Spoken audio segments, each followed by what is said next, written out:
안녕하세요. 돈세운공방과 돈버는TV 이천희망TV 이천희입니다. 제가 은퇴 설계 과정에서 강의를 많이 하는데요. 그 강의를 진행하다 보면 좀 아쉬운 점이 하나 있습니다. 이런 과정들이 너무 늦게 개설돼서요. 사실 좋은 강의를 듣고도 준비할 시간이 부족하다는 점입니다. 물론 이런 과정도 없는 회사에 비하면요. 상대적으로 그나마 다행스럽긴 합니다. 보통 5년 전 과정이 많은데요. 어떤 과정은 은퇴를 바로 앞둔 분들 대상으로 이런 과정이 열리기 때문에요. 강의를 듣고도 준비할 시간이 없어서 안타까웠던 경우도 많이 있습니다. 은퇴 연령은 기업이나 기관마다 약간의 차이가 있는데요. 저는 늦어도 50이 되는 시점에 이런 과정이 열리면 좀 더 은퇴를 잘 준비할 수 있을 거라고 생각을 합니다. 기관이나 기업들이 직원분들을 좀 더 배려한다면요. 50이 되는 시점에 한번 은퇴 5년 전, 은퇴 1년 전, 그리고 은퇴 1개월 전에 체계적으로 과정을 나눠서 이런 교육을 시킨다면요. 평생 회사에 헌신한 직원들이 퇴사를 해서 성공적인 은퇴 생활을 해나갈 수 있을 거라고 저는 생각을 합니다.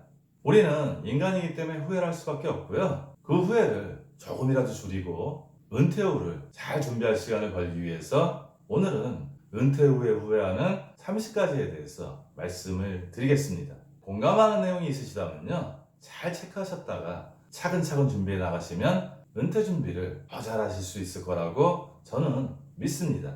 이 내용은 매경비즈의 김웅철 대표님께서 쓴 연금밖에 없다던 김 부장은 어떻게 노후 걱정이 없어졌을까? 이 책에 나오는 내용입니다. 일본 경제주간지 프레지던트에서요. 55세에서 74세 은퇴 남녀 1000명을 대상으로 조사를 해서요. 퇴직하고 나니 무엇이 가장 후회되느냐?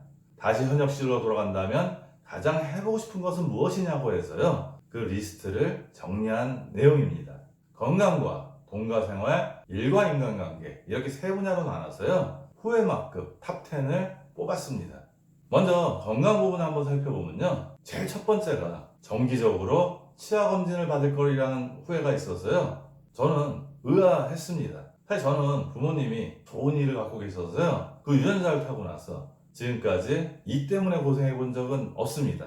하지만 주변에 이 때문에 고생하신 분들도 많고요. 사실 우리가 맛있는 것을 먹더라도 잘 씹어야지 그 맛도 제대로 느끼고 영양분도 잘 챙길 수 있습니다. 따라서 평소에 치아 관리를 잘 해놓지 않으면 은퇴 후에 나이가 들어서 이가 부실해지면 식도락에 어떤 묘미를 못 느끼기 때문에요. 이런 부분이 후회하는 리스트 중에 탑 1에 들어간 것 같습니다. 세 번째는요. 평소 많이 걸을 거리라는 후회인데요. 저는 3년 전부터 생활 속 걷기라고 해서 출퇴근 시간을 이용해서 걷기를 하고 있습니다. 대략 하루에 15,000보 정도를 걷는데요.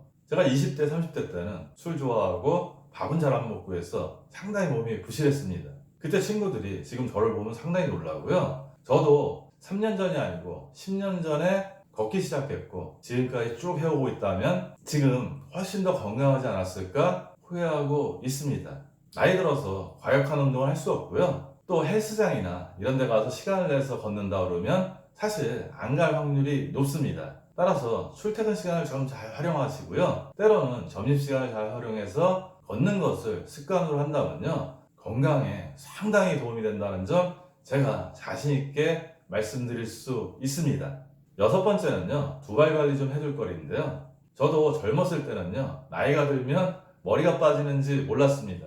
근데 실제로 윗머리 부분이 좀 약간 허연데요. 나이가 드니까 저도 머리가 빠지더라고요. 따라서 젊었을 때부터 두발 관리를 잘 하면요. 아마 나이가 들어서 머리 상태가 좀 더 좋으리라고 생각을 합니다.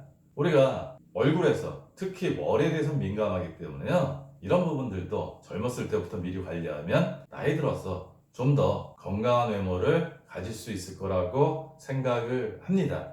그 다음은 동가 생활에 대한 후회 탑 10인데요. 네 번째가 연금 생활에 맞게 생활 규모를 줄여둘 걸입니다. 사실 50대가 되면요. 수입도 늘고요. 아이들도 장성하기 때문에 생활 규모가 상당히 커집니다. 게다가 이 시기에 부모님이 살아계신다면 부양의 의무도 있기 때문에요. 사실 웬만큼 벌어도 저축할 돈이 별로 없기도 합니다. 저희가 규모가 적은 데서 규모를 늘리는 데는 노력할 필요가 없습니다. 하지만 규모가 늘려진 데서 그 규모를 줄이는 데는 상당한 노력이 따르고요. 이런 부분들은 은퇴 전에 미리미리 준비해 둘 필요가 있습니다. 사실 50대는 대부분이 소득의 피크라고 보시면 되고요. 은퇴 생활로 들어가면 연금 소득에 더해서 약간의 자산으로 노후 생활을 해야 되는데 갑자기 생활을 바꾸기는 상당히 어렵습니다. 따라서 50줄에 들어서시면 조금씩 생활의 규모를 줄여나가실 그럴 필요가 있습니다. 그런 것들이 습관이 돼야죠. 은퇴 후에 소득이 확 줄더라도 당황하지 않고 그 시간들을 잘 극복해 나가실 수 있습니다. 여덟 번째요. 건강할 때 주변에 불필요한 것들, 즉 물건들을 정리해 둘 거리라는 후회인데요. 사실 우리 집을 한번 두셔보면요. 지금 사용하는 것도 있고 앞으로 사용할 것들도 있지만 평생 살면서 한 번도 사용하지 않을 물건들도 있습니다. 그 물건들은 바로바로 정리할 필요가 있을 것 같고요. 사실 그런 물건들이 정리되면 집의 환경도 상당히 좋아지고요. 나중에 은퇴해서 주택의 사이즈도 줄여서 부족한 노후 생활을 충당할 수도 있습니다. 그리고 이렇게 정리해 나가다 보면요. 물건을 살 때 이 물건이 꼭 필요한 건지 신중하게 고민하게 되기 때문에요. 그 이후에는 물건을 늘리는데 크게 고민을 하기 때문에요. 이런 것들을 미리미리 해둘 필요가 있습니다. 열 번째는 퇴직 후 여가 생활을 위한 여유 자금을 마련해 둘 거리인데요. 사실 은퇴 후에 생활비는 상당히 적습니다. 40대나 50대는 골프를 치거나 여가 생활을 할 때요. 버는 소득이 많기 때문에 그런 지출을 하는데 그래도 크게 부담이 없습니다. 하지만 은퇴를 하고 나면 시간은 많은데 내가 하고 싶은 거에 비용이 들어서 망설이게 되면 은퇴 생활도 불행하게 됩니다. 은퇴 후에 내가 하고 싶은 것을 하기 위해 혹시나 돈이 들 때 사용할 수 있는 자금으로 지금부터 통장 하나를 따로 떼서 만들고 거기에 이름을 붙여서 계속 모아나간다면요. 저축도 되고요. 은퇴 후도 좀 더 풍요로운 생활을 하실 수 있을 거라고 생각을 합니다. 마지막은 일과 인간관계 후의 탑10인데요. 첫 번째는 평생 즐길 수 있는 취미를 찾아둘 거리라는 후회입니다. 사실 젊었을 때는 직장 생활 하다 보면 뻗어 못하기도 하고 하고 싶었던 것들을 가장으로서 책임이 있고 사회생활을 해야 되기 때문에 못하신 경우도 많습니다. 제 후배 중에 50대에 들어서서 색스폰을 새로 배워갖고 연주도 다니고 하는 친구가 있는데요. 50대까지는 그런 취미를 하지 못했습니다. 하지만 그 생활을 하고 나서 굉장히 삶이 풍요로워졌고요. 은퇴 후에도 계속 그런 활동을 할 거라고 즐겁게 저에게 이야기를 합니다. 은퇴 후에 갑자기 취미생활을 새로 시작하는 거는 부담이 될 수 있고요. 지금부터라도 평생 즐길 수 있는 취미를 찾아주신다면 은퇴 생활이 조금 더 여유롭고 풍요로워질 수 있습니다. 세 번째는 친구를 많이 사귀어 둘 거리인데요. 많은 은퇴서나 은퇴하신 분들이 이런 얘기를 합니다. 직장 생활에서 만들어진 인맥은 은퇴와 동시에 거의 다 사라진다고요. 사실 퇴직한 선배가 직장에 있는 후배나 동료한테 연락을 하면요. 그렇게 좋아하지 않습니다. 따라서 평생 직장 생활에만 매진해 오신 분들은요. 사전에 이런 친구들을 만들어 놓지 않으면 갑자기 은퇴 후에 만날 사람이 없어집니다. 따라서 지금부터라도 뭐 동호회라든지 취미 활동이라든지 SNS라든지 이런 활동들을 하시면서요. 평생 시간을 함께 할 수 있는 그런 친구분들을 한번 사귀어 두실 필요가 있습니다. 네 번째 후에는 자녀와 많이 대화할 거리인데요. 사실 우리가 사회생활 하다 보면요. 아이들이 어느새 훌쩍 커버립니다. 아이들 어릴 때부터 아이들하고 대화하는 습관을 기르지 않으면요. 나중에 은퇴 후에서도 아이들하고 나눌 대화도 없고요. 아이들도 우리들을 피하게 됩니다. 지금이라도 아이들하고 좀 대화를 많이 하셔서요. 은퇴 후에 계속 그런 좋은 관계를 이어나가셨으면 좋겠습니다. 저는 제일 후회되는 것 중에 하나가요. 정말 아이들이 이쁠 때 제가 바쁘다는 이유로 그 크는 모습을 못 본 게 나중에 많이 후회가 됐고요. 다행히 아이들 고등학교 진학하기 전에 그런 관계를 조금씩 풀어나가기 시작해서 지금은 친구처럼 아이들하고 대화를 하기도 합니다. 어느 날 갑자기 대화를 하자 이런 건 좀 어렵고요. 지금이라도 은퇴 후를 대비해서 자녀들하고 시간을 좀 가져보시기 바랍니다.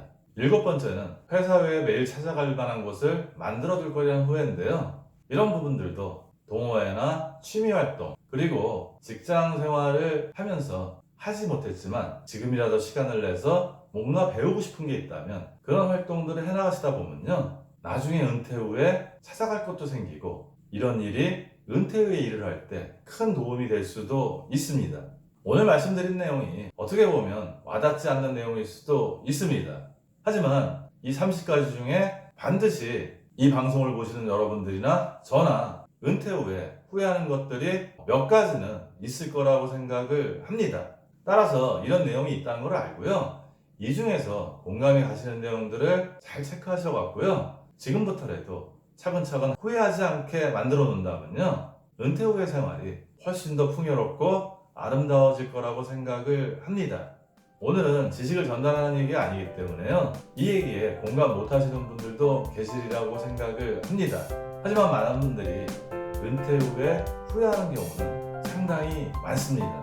이 방송을 보신 분들의 은퇴 생활 준비에 조금이라도 도움이 되었으면 좋겠고요. 언제나처럼 돈 관리도 행복 관리도 잘 해나가시기 바랍니다.